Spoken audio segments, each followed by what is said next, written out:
Welcome to लक्ष्य सेतु। आज है 25 जून और 25 जून से करंट अफेयर्स के जितने भी क्वेश्चन बनेंगे आज हम इस वीडियो में डिस्कस करेंगे। तो चलिए स्टार्ट करते हैं और करते हैं सबसे पहले रिवीजन। अंतर्राष्ट्रीय ओलंपिक समिति की स्थापना की याद में हर साल 23 जून को मनाया जाने वाला ओलंपिक दिवस पहली बार आधिकारिक तौर पर किस वर्ष मनाया गया था? तो इसका आंसर है 1948 में। जून 2026 में भारतीय राष्ट्रीय राजमार्ग प्राधिकरण ने परिवहन गतिशीलता और रसद अर्थशास्त्र के लिए भारत का पहला अस्थायी और स्वतंत्र अनुसंधान केंद्र स्थापित करने हेतु किस आर्थिक नीति अनुसंधान संस्थान के साथ समझौता ज्ञापन पर हस्ताक्षर किए हैं? तो इसका आंसर है राष्ट्रीय अनुप्रयुक्त आर्थिक अनुसंधान परिषद। ठीक है। भू आधार के नाम से लोकप्रिय विशिष्ट भूमि भूखंड पहचान संख्या भारत में भूमि के प्रत्येक भूखंड को विशिष्ट रूप से पहचानने के लिए उपयोग किया जाने वाला कितने अंकों का एक अल्फा न्यूमेरिक कोड है? तो इसका आंसर है 14 अंकों का। जून 2026 में जारी काउंटिंग ग्रीन वेल्थ रिपोर्ट के अनुसार हिमाचल प्रदेश की वन आधारित जैव अर्थव्यवस्था का वार्षिक मूल्यांकन कितने करोड़ रुपए आंका गया है? तो इसका आंसर है 22,600 करोड़ रुपए। ठीक है। जून 2026 में भारत सरकार द्वारा लॉन्च किए गए 4 नए डिजिटल पुलिसिंग एप्लीकेशन में से कौन सा ऐप मुख्य रूप से स्मार्टफोन आधारित है और NAFIS डेटाबेस के जरिए संदिग्धों की फिंगरप्रिंट पहचान के लिए बनाया गया है? तो इसका आंसर है अभिज्ञान। जून 2026 में कैबिनेट की नियुक्ति समिति ने वरिष्ठ अधिवक्ता तुषार मेहता को 1 जुलाई 2026 से कितने वर्ष के नए कार्यकाल के लिए भारत के सॉलिसिटर जनरल के रूप में पुनः नियुक्त किया है? तो इसका आंसर है 3 वर्ष के लिए।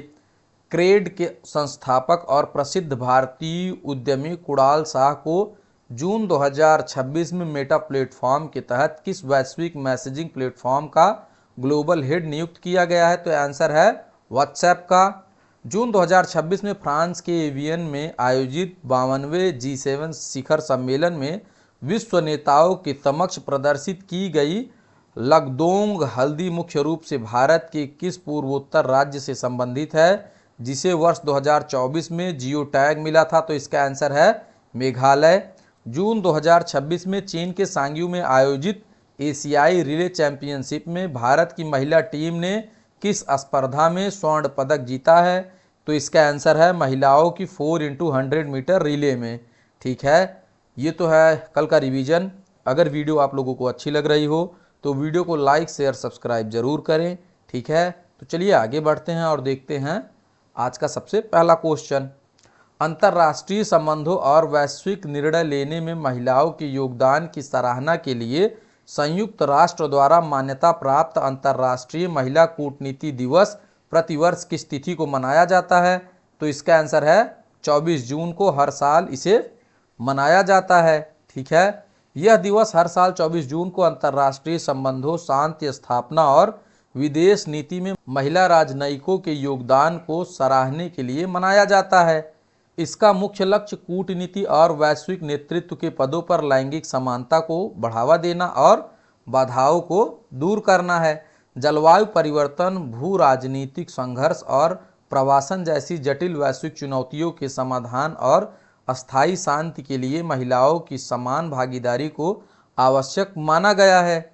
वर्तमान में महिलाएं वैश्विक स्तर पर राजदूत, विदेश मंत्री, शांति वार्ताओं में मध्यस्थ और अंतर्राष्ट्रीय संगठनों के प्रमुख जैसे शीर्ष पदों पर कार्य कर रही हैं। ठीक है। इसका मतलब है कि महिलाओं का योगदान जो है वैश्विक लेवल पर बढ़ रहा है। ठीक है। नेक्स्ट क्वेश्चन है अंबुबाची मेला मुख्य रूप से किस राज्य में मनाया जाता है? तो इसका आंसर है असम में। ठीक है। अंबुबाची मेला जो है असम में हर साल मनाया जाता है। अंबुबाची मेला हर साल जून यानी आषाढ़ महीने में असम के गुवाहाटी में स्थित प्रसिद्ध कामाख्या देवी मंदिर में आयोजित किया जाता है। यह मंदिर तांत्रिक शक्तिवाद का एक प्रमुख केंद्र है और यह उत्सव देवी कामाख्या के वार्षिक मासिक धर्म काल का प्रतीक है। उत्सव के शुरुआती दिनों में देवी की पवित्रता बनाए रखने के लिए मंदिर के कपाट भक्तों के लिए पूरी तरह बंद रहते हैं और बाद में भव्य रूप से खोले जाते हैं। यह अनूठा मेला मुख्य रूप से पृथ्वी की उर्वरता, मानसून की शुरुआत और प्रकृति की पुनर्जीवन शक्ति के उत्सव के रूप में मनाया जाता है। नेक्स्ट क्वेश्चन है, भारत के सतत समुद्री विकास के लिए कौन सा बंदरगाह एक आदर्श के रूप में उभरा है? तो इसका आंसर है वीओ चिदंबरनार बंदरगाह प्राधिकरण। तमिलनाडु में स्थित वीओ चिदंबरनार बंदरगाह पोर्ट जीपीटी ऐप लॉन्च करने के साथ ही उद्यम स्तरीय जनरेटिव एआई मोबाइल एप्लीकेशन वाला भारत का पहला प्रमुख बंदरगाह बन गया है। बंदरगाह की कुल ऊर्जा खपत के लगभग 94% हिस्से की भरपाई नवीकरणीय ऊर्जा यानी रिन्यूएबल एनर्जी से होती है, जिससे इसे स्कोप 2 उत्सर्जन मुक्त बंदरगाह की मान्यता मिली है। इस बंदरगाह ने पिछले 4 वर्षों में अपने शुद्ध कार्बन उत्सर्जन को लगभग 45% तक कम किया है और प्रति टन माल ढुलाई पर कार्बन तीव्रता को लगभग आधा कर दिया है। ठीक है, हरित समुद्री विकास को बढ़ावा देने के लिए इसने किसी भी प्रमुख भारतीय बंदरगाह पर देश की पहली हरित हाइड्रोजन पायलट प्रोजेक्ट की शुरुआत की है।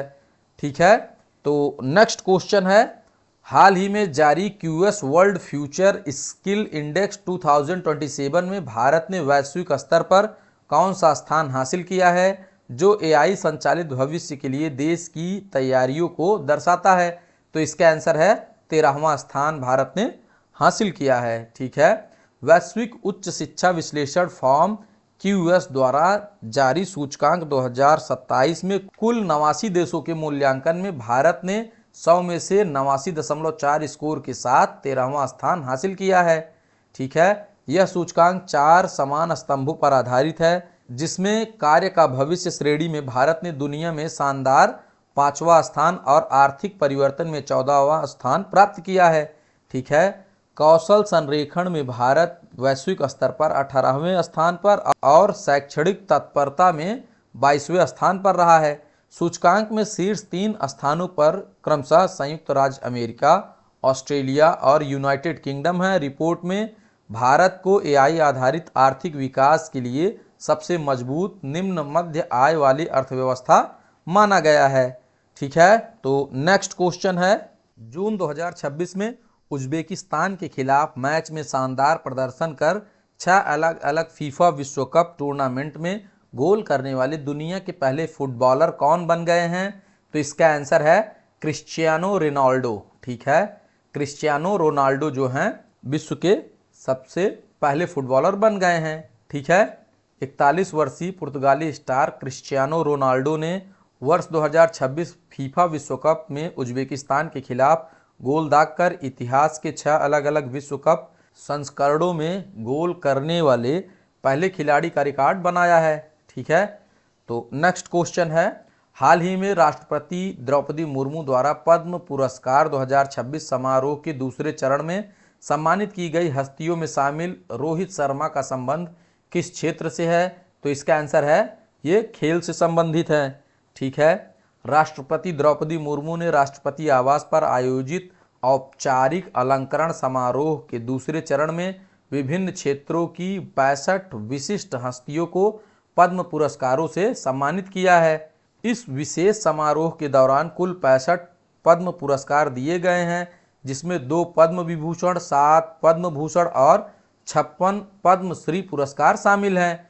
पूर्व भारतीय क्रिकेट कप्तान रोहित शर्मा, जिन्होंने आईसीसी टी20 विश्व कप 2026 और चैंपियंस ट्रॉफी 2025 में अहम भूमिका निभाई, और पूर्व टेनिस स्टार विजय अमृतराज को खेल क्षेत्र में सम्मानित किया गया।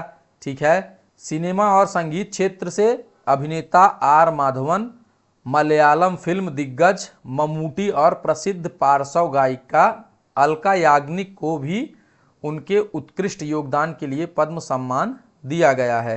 ठीक है, तो नेक्स्ट क्वेश्चन है, जून 2026 में चर्चा में रहा गरुड़ ग्रीन चैनल फ्रेमवर्क किस नियामक संस्था द्वारा वैकल्पिक निवेश फंडों के लिए फंड लॉन्च प्रक्रिया को तेज और सरल बनाने हेतु पेश किया गया है? इसका आंसर है भारतीय प्रतिभूति और विनिमय बोर्ड यानी सेबी। सेबी का मतलब है security and exchange board of India. SEBI ने वैकल्पिक निवेश फंडों के लिए गरुड़ा यानी ग्रीन चैनल दस्तावेज स्वीकृति पर AIF रोल आउट ढांचा शुरू किया है, जो पारंपरिक पूर्व मंजूरी मॉडल की जगह तेज दस्तावेज स्वीकृति प्रणाली पर काम करता है। ठीक है, इस नए तंत्र के तहत नियमित AIF योजनाओं को मंजूरी मिलने की समय सीमा लगभग 30 दिनों से घटकर केवल 10 कार्य दिवस यानी 10 वर्किंग डेज रह गई है। ठीक है, मान्यता प्राप्त निवेशकों के लिए विशेष योजनाओं और एंजल फंडों को सेबी से दस्तावेज स्वीकृति मिलने के तुरंत बाद लॉन्च करने की अनुमति दी गई है। इस ढांचे के अंतर्गत लार्ज वैल्यू फंड्स केवल मान्यता प्राप्त निवेशकों तक सीमित है, जिनमें प्रत्येक निवेशक के लिए कम से कम 25 करोड़ रुपए का न्यूनतम निवेश करना अनिवार्य है। तो नेक्स्ट क्वेश्चन है, अरब सागर में हाल ही में खोजा गया एप्रीस्टूरस ड्रोना किस जीव समूह से संबंधित है? तो इसका आंसर है कैट शार्क से ये संबंधित है। वैज्ञानिकों ने केरल के कोल्लम तट के पास अरब सागर में एप्रीस्टूरस ड्रोना नामक एक नई प्रजाति की गहरे समुद्र में पाई जाने वाली कैट शार्क की खोज की है। इसे आमतौर पर अरेबियन सिलेंडर कैट शार्क कहा जाता है और यह शक्ति कुलंगारा बंदरगाह और वाडगे बैंक क्षेत्र के पास पाई गई है। यह प्रजाति एक विशिष्ट विकासवादी वंश का प्रतिनिधित्व करती है और प्रशांत महासागर और न्यूजीलैंड की कैट शार्क से निकटता से संबंधित है। इसे अत्यंत दुर्लभ माना जाता है और इसका कोई व्यावसायिक मत्स्य पालन मूल्य नहीं है। ठीक है, तो नेक्स्ट क्वेश्चन है, नेफेक्स यानी NAFEX.in ई नीलामी पोर्टल किस संगठन द्वारा लॉन्च किया गया है? इसका आंसर है राष्ट्रीय कृषि सहकारी विपणन महासंघ के द्वारा। ठीक है, राष्ट्रीय कृषि सहकारी विपणन महासंघ ने कृषि उत्पादों के व्यापार में पारदर्शिता और दक्षता बढ़ाने के लिए अपना ई नीलामी पोर्टल नेफेक्स.in लॉन्च किया है। नेफेक्स.in तिलहन और दालों की नीलामी के लिए एक डिजिटल मंच प्रदान करने के लिए बनाया गया है, जिससे सहकारी क्षेत्र में प्रौद्योगिकी आधारित सुधारों को मजबूती मिलेगी। इस पोर्टल का उद्देश्य किसानों, सहकारी समितियों और अन्य हितधारकों के लिए नीलामी प्रक्रिया में पारदर्शिता, सुगम संचालन और दक्षता में सुधार करना है। नेफेक्स.in के साथ साथ NAFED ने NAFED कल्याण छात्रवृत्ति योजना, दृष्टि पोर्टल और एक उद्यम संसाधन योजना यानी ERP पोर्टल भी लॉन्च किया है। ठीक है, तो नेक्स्ट क्वेश्चन है जो कि आज का क्वेश्चन है, हाल ही में अंतर्राष्ट्रीय स्तर पर ध्यान आकर्षित करने वाला जल गंगा संवर्धन अभियान किस राज्य की पहल है? तो इसका आंसर आप लोग हमें कमेंट बॉक्स में देंगे। अगर वीडियो आप लोगों को अच्छी लग रही हो तो वीडियो को लाइक, शेयर और चैनल को सब्सक्राइब जरूर करेंगे। ठीक है, तो चलिए आगे बढ़ते हैं और देखते हैं कल का क्वेश्चन। हाल ही में GI टैग से सम्मानित खुरासानी इमली किस राज्य से संबंधित है? इसका आंसर है मध्य प्रदेश से। ठीक है, हाल ही में मांडू के प्रसिद्ध बाओबाब वृक्ष के फल खुरासानी इमली यानी मांडव इमली को भौगोलिक संकेत यानी GI टैग प्राप्त हुआ है। यह मध्य प्रदेश के मांडू में पाए जाने वाले प्रसिद्ध बाओबाब वृक्ष का फल है। यह फल हल्के हरे रंग का होता है और इसका स्वाद मीठा खट्टा होता है। आदिवासी समुदाय परंपरागत रूप से इसके गूदे, रस, बीज और छाल का उपयोग औषधीय प्रयोजनों के लिए करते हैं। यह विटामिन C, एंटीऑक्सीडेंट और खनिजों से भरपूर है। ठीक है, thanks for watching, please subscribe.